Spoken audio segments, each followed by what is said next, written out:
Recently हमने Japan को पीछे छोड़ दिया है और हम बन गए हैं दुनिया की चौथी सबसे बड़ी अर्थव्यवस्था। लेकिन इंडिया की चौथी सबसे बड़ी अर्थव्यवस्था होने के बावजूद भी इंडियन पीपल्स इतने स्ट्रगल क्यों कर रहे हैं? इन सभी सवालों का जवाब आपको इस वीडियो में मिल जाएंगे। India is on a transformative journey, citing data from the International Monetary Fund (IMF), Niti Aayog, India's top government think tank's CEO BVR Subramaniam said India has surpassed Japan to become the fourth largest economy of the world. Economic milestone: India is poised to become the world's fourth largest economy in 2025, overtaking Japan, according to the latest World Economic Outlook report by the IMF. The Indian economy has crossed a major milestone. India has overtaken Japan and become the fourth largest economy in the world. It is now worth more than $4 trillion. Fourth largest economy in the world, overtaking Japan.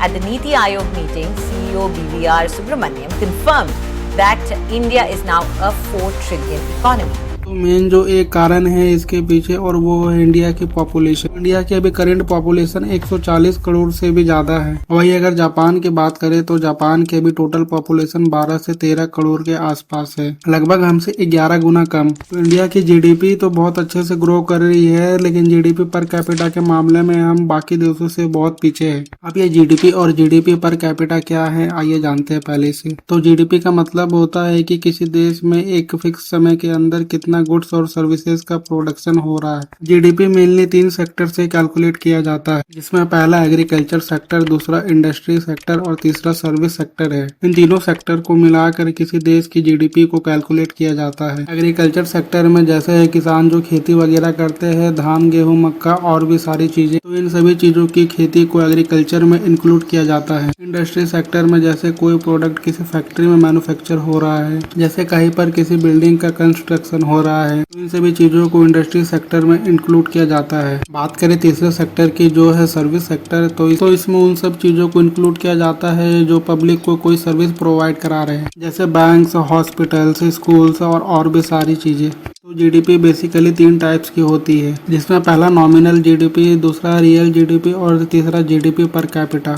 तो एक normal आदमी की income को नापने के लिए GDP per capita का use किया जाता है। अब ये जीडीपी पर कैपिटा क्या है आइए जानते हैं। तो GDP per capita economic position को दिखाता है कि कोई आदमी इकोनॉमिक रूप से कितना स्ट्रांग है। तो इस समय पे इंडिया की जीडीपी पर कैपिटा इनकम पर पर्सन के हिसाब से अभी 2.4 लाख रुपीज है। वहीं अगर जापान की बात करें तो जापान का जीडीपी पर कैपिटा इनकम में लगभग 28 से 29 लाख रुपए है, जो कि एक साल में एक पर्सन के द्वारा कमाए गए पैसे है। तो इंडिया की इकोनॉमी तो ग्रो कर रही है, लेकिन लोगों की कमाई उतनी तेजी से नहीं बढ़ रही है, जिसके पीछे सबसे बड़ा कारण है इंडिया की पॉपुलेशन।